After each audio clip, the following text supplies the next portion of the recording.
You mentioned the Mets here. They've won 16 of their last 20.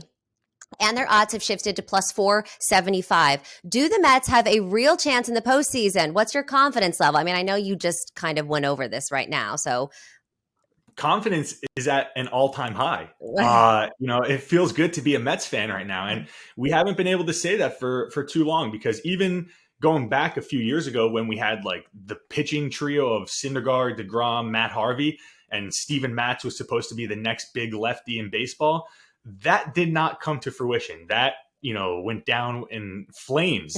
Like Matt Harvey fell apart. Noah Syndergaard couldn't stay healthy to save his life on the Mets. And Steven Matz was not what any Mets fan expected Steven Matz to be.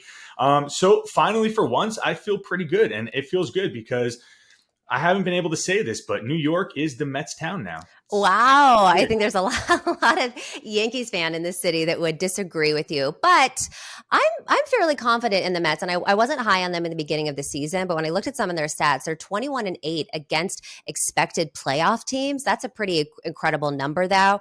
Their starting rotation, of course, is amazing. You've got DeGrom, who's back, who just, like you said, picked up right where he left off. Scherzer, Bassett, Walker. But I feel like there's been a growing trend in the MLB where they're pulling starting pitchers really quickly as soon as there's any kind of trouble, and that heightens a little bit in the playoffs.